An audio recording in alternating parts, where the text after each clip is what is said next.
Bonjour à tous, nous sommes là aujourd'hui pour corriger l'activité numéro 3 qui était portée donc sur un nouveau chapitre sur les crises de la biodiversité au cours des temps géologiques. Donc on arrête complètement la partie sur les micro-organismes, on va se regarder maintenant un regard beaucoup plus large, on va regarder depuis le début de la formation de la Terre jusqu'à maintenant et on va essayer de voir un petit peu un balayage de tout ce qui s'est passé, de tous les événements qui se sont passés, qu'est-ce que c'est qui a amené à conduire à la diversité donc des animaux, des végétaux, des bactéries, des champignons que l'on trouve actuellement à la surface de la Terre. Donc pour ça, je vous proposais de regarder une vidéo et de répondre à différentes questions. Donc je vais proposer une correction rapide ici.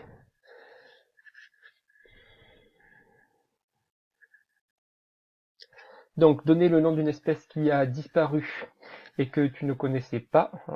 Donc il y avait différentes disparitions d'espèces, donc je pense que le mammouth l'aîné vous connaissiez. Vous avez le choix entre le Triceratops, le Trilobite, qui ont disparu respectivement de moins 66 à moins 68 millions d'années pour le Triceratops. Et il y a eu plusieurs phases de disparition du Trilobite, il y en a eu trois en tout. Où progressivement, une grande famille qui occupait quasiment tous les océans a progressivement disparu. Et donc on ne retrouve plus tout à la surface de la Terre, sauf sous l'état fossile, et on verra ça la semaine prochaine en cours, comment ces fossiles peuvent nous aider à reconstruire les paysages tels qu'ils étaient avant. Donc ça c'était pour la première question. Vous avez le choix entre ces trois animaux, on pouvait solliciter aussi d'autres choix d'espèces que l'on n'avait pas. Donc, donner le nom d'une espèce qui est apparue ainsi que sa date d'apparition. Donc là, vous avez le choix entre l'espèce humaine, la tortue, la plante terrestre. Je vous les ai tous les trois mis ici avec les dates d'apparition, pardon. Donc la lignée humaine, on fait encore beaucoup de recherches dessus. Donc la ligne des moins 7 millions d'années est encore à débattre. Ça peut être un peu plus tôt, vers moins 6 millions d'années, mais ça pourrait être sûrement beaucoup plus tard, encore moins 8, moins 9 millions d'années, selon les fossiles anciens que l'on va trouver de l'espèce de la lignée humaine. Pour rappel, on en reparlera dans les semaines qui vont venir. Hein. L'homme ne descend pas du singe, hein. L'homme est un cousin du singe, il fait partie de la famille des singes, donc on est dans la même lignée, donc on essaie de trouver des fossiles dans les sous-sols pour essayer de déterminer un petit peu comment il a pu diverger de ses cousins, les grands singes. Ici donc vous avez la tortue qui est assez beaucoup plus ancienne, à moins de 210 millions d'années, sachant que si jamais on prend une photo d'une tortue actuelle, ça n'aura rien à voir avec une tortue des passées, puisque il y a eu le mécanisme d'évolution, de sélection qui est passé, et donc là c'est une photo actuelle de tortue actuelle, mais rien à voir avec une tortue fossile. Et donc là vous avez une plante terrestre telle qu'elle était à ses débuts, il y a moins de 410 millions d'années, donc un demi-milliard d'années quasiment qui sont sur Terre. C'est une des premières à être arrivée. Alors, on vous demandait de citer un exemple, enfin, d'expliquer ce que c'était la biodiversité en ayant écouté la vidéo. Donc, la biodiversité, c'est l'ensemble des êtres vivants, donc du plus petit au plus grand. Donc, j'ai marqué des bactéries jusqu'à peut-être la baleine bleue, du plus petit organisme vivant, la bactérie, au plus grand, qui est la baleine bleue, vivant à un instant donné, c'est-à-dire, si on veut une biodiversité de maintenant, on va regarder à l'heure actuelle, hein, en avril 2021 et dans un environnement donné, et cet environnement, on va pouvoir le choisir. Soit ça peut être, comme j'ai marqué là, une mare, donc un endroit où il y a une flaque de boue, il va y avoir une certaine diversité, des insectes, des bactéries, des protozoaires. Mais on peut regarder aussi à l'échelle, par exemple, d'un département, on peut regarder la biodiversité à l'échelle du Var, et on peut regarder aussi la biodiversité à l'échelle de la Terre tout entière. Là, c'est là où on s'aperçoit que cette biodiversité à l'échelle de la Terre entière, elle est en train de largement diminuer, due à une espèce particulière qui est l'homme. Définir ce qu'est une crise biologique de la biodiversité. Donc là, je vous ai mis en résumé ce que c'était, je pense que vous l'avez tous vu. Donc modification importante de la biodiversité, ça veut dire diminution importante de la biodiversité, qui va toucher beaucoup de groupes différents, d'accord. On va pas juste éliminer, par exemple, que les oiseaux. Hein. Là, ça va toucher beaucoup d'organismes, ça va toucher les mammifères. On a tué, par exemple, beaucoup d'espèces de requins, probablement de baleines, mais ça, on s'en a pas encore aperçu. On a tué beaucoup d'oiseaux, on a le dodo, par exemple, à citer. On a dû tuer beaucoup d'insectes, donc il y a beaucoup d'espèces qui disparaissent sur une très grande échelle, donc c'est pour ça que je vous ai parlé de la planète tout à l'heure, et sur un temps très court. Alors le temps très court en géologie, ça veut pas dire en 10 ans ils sont tous morts, hein. Le temps très court, quand on en va parler donc de disparition, ça va être plutôt 100, 200, 300 300 000 ans, pardon, voire l'ordre du million d'années. Mais ça c'est beaucoup plus long. Que se passe-t-il après une crise biologique?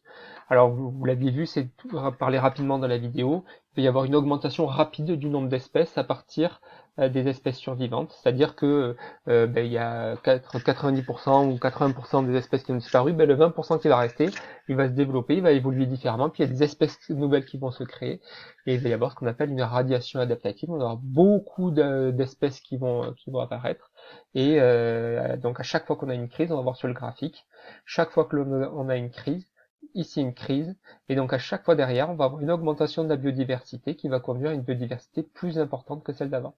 Alors ça va pas être le cas pour toutes les crises, on va le voir rapidement. Donc ici, sur le graphique, il y avait donc 5 crises à voir. Alors attendez, je vais juste adapter le graphique pour qu'il rentre dans le champ, voilà, de la vidéo.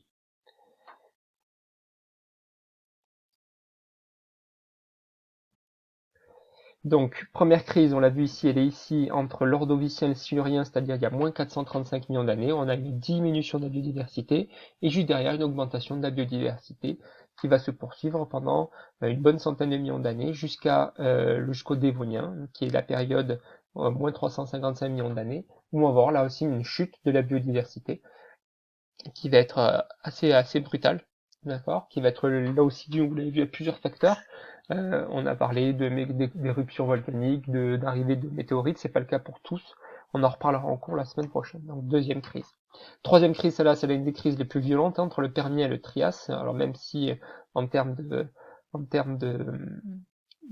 vraie disparition d'espèces, il y en a une qui est encore plus importante, mais celle-là, elle est vraiment marquée.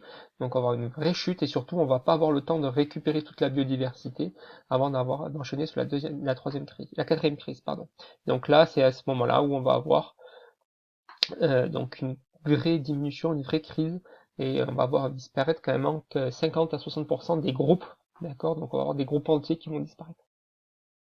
Une crise un peu plus plus ténue là qui va avoir ici. Donc ici on a une augmentation là de cette population de façon générale, de la diversité, pardon, avec l'apparition des mammifères et des dinosaures qui va avoir lieu tout au long de ce trias Jurassique-Crétacé.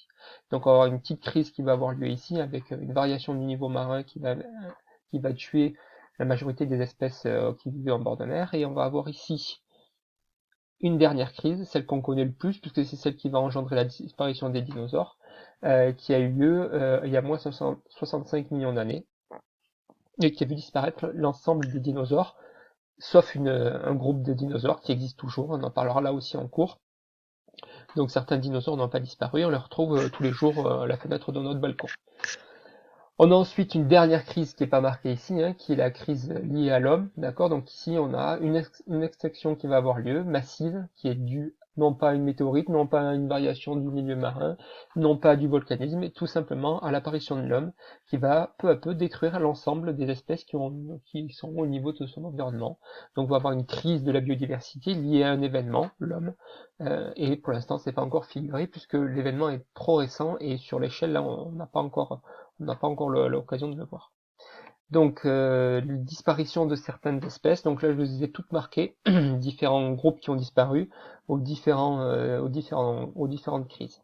Donc, Ordovicien, Dévonien, Permien, Trias, Crétacé, Pléistocène, ça c'est chez nous. C'est l'homme, ça.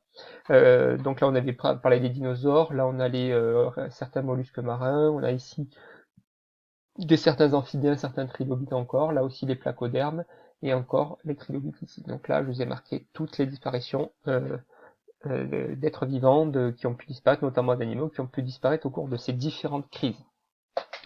Donc la semaine prochaine, on reprendra encore la suite de ce travail-là, on sortira des fossiles pour voir un petit peu qu'est-ce qu'ils peuvent nous dire par rapport aux événements que l'on a vus, et qu'est-ce qu'ils peuvent nous expliquer sur cette biodiversité qu'il y avait à certains moments, donc que ça soit il y a moins 500 millions d'années, moins 345 millions d'années, et on prendra donc la suite de ce travail fait en distanciel.